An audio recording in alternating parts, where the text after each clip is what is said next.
So I want to talk about personal reasons why we would leave the United States. And some of these reasons, actually, just about all of them, are standalone reasons, meaning if this was the only reason, it would be reason enough to leave. One is medical cost, and that includes the cost of healthcare insurance, doctor visits, prescriptions, and we're really healthy, and we actually haven't really needed health insurance. And when we did go to the doctor, we never met our deductible. It's like throwing money out the window. But the truth of the matter is that what little money we have, and with Social Security that I will be eligible for soon, it would not be sustainable just to pay for health care. Then the next one is transportation. We do have a car, and it has low miles on it. We saved for it. We paid cash, so we saved money. We, of course, no interest, but we had figured it out. Now, in the United States, most of the time you need a car. We don't have a bus system where we live. And if you want to get to work, you have to have a car. If you want to get to the grocery store, you have to have a car. But the problem is, what is the car going to be in 10 years? Double. We're going to pay $60,000 for a car in 10 years. And if we want to pay cash for that car, we need to save $6,000 a year for 10 years to be able to afford our next car cash in 10 years. So that alone is unsustainable, because it's tough to even save $6,000 for savings and investments. So on top of that, if we want to think ahead, we'll have to buy a car. And when we get old, if we can't work or we're just not working, that's quite the expense to go through. In other words, that's unsustainable with retirement with what little money that we have. That would be a standalone reason as well as the medical cost. The third thing I want to discuss is the quality of food. In my 60s, I was alive in the 70s. Almost everybody was thin. Almost everybody was healthy. Today, people just look like they're half dead.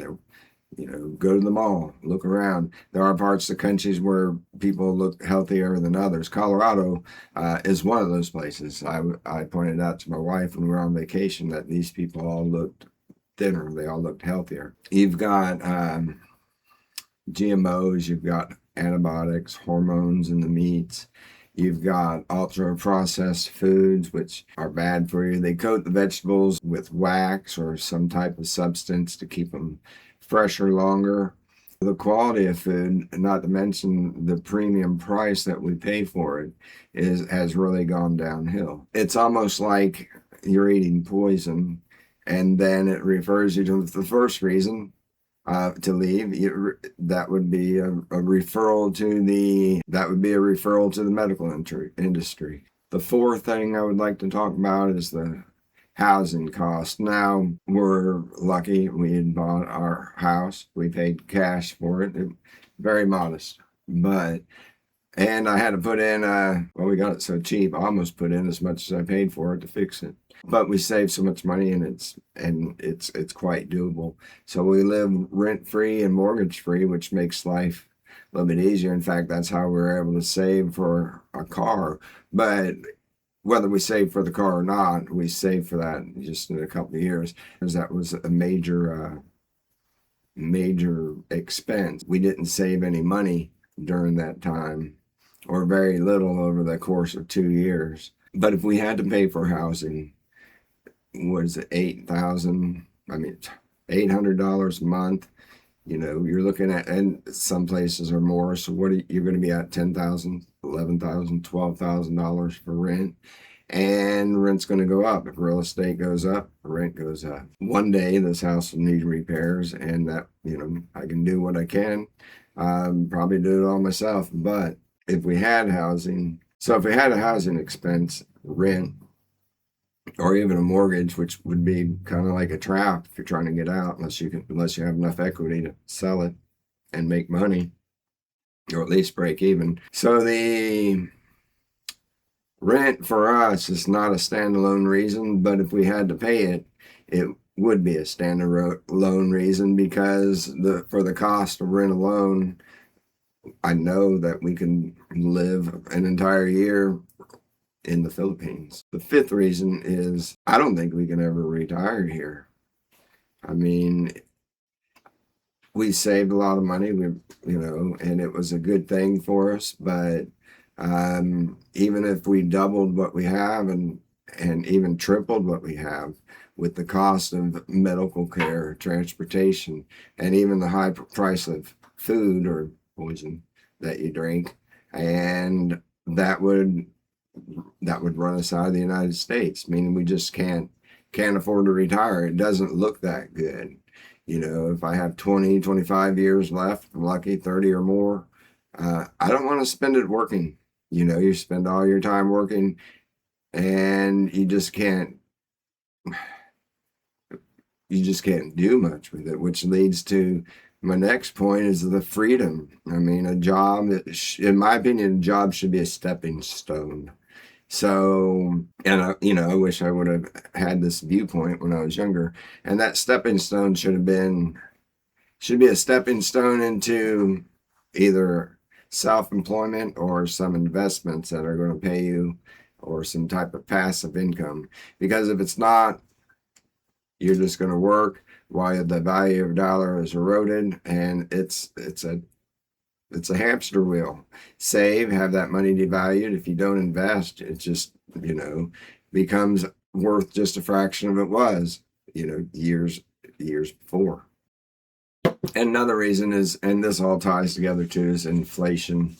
The cost of insurance, whether it's medical or if it's auto insurance, the cost of food, the cost of gas, just the cost of getting to work, just the cost of paying your bills, the electricity has gone up. The inflation would be enough to run us out. A good example is that I know some people that were retired back in 2019, and when COVID hit, then the inflation, and they were forced to go back to work so that they could make ends meet, even part-time. But giving up that freedom, even if you just need a little bit of money, you can't really go anywhere. You've got 2 days off in a row. If you work part-time, you might have 3 or 4, but that's a little holiday. But as far as traveling goes, I used to get laid off in the wintertime and went to Central America. Granted, I did have a place to stay, but while I was laid off in the wintertime, facing the high utility bills, facing the cold weather, whatnot, I was on the beach, and every day that I stayed there was a day that I saved money. So it dumbfounded some of the people I told about that, because they're like, well, that's like, you're going to Central America every winter, man. It must take a lot of money. And it's almost like, hey, I go to Central America because I really couldn't afford to stay. So, when you have that type of freedom to go where you want to go, when you want to go, you can go where your dollar goes a lot farther. Now, the real trick is to secure some type of a remote income, which is what we're in the process of doing. We've got a few ideas. Those are, standalone reasons why we would go. There are more reasons than that I won't get into, but these are pretty strong reasons, and they resonate with us completely. And to tell you the truth, I'm afraid to stay in the United States. I'm afraid of what it's going to be like in 5 years, 10 years, worse off when I get to be 80 or 85 and these changes come. It's not so easy to get out the older you get. So, that resonates with us as well. So if you want to know more about why other people may consider leaving the United States, be sure to check out the video here. Thank you for stopping by. Catch me in another video.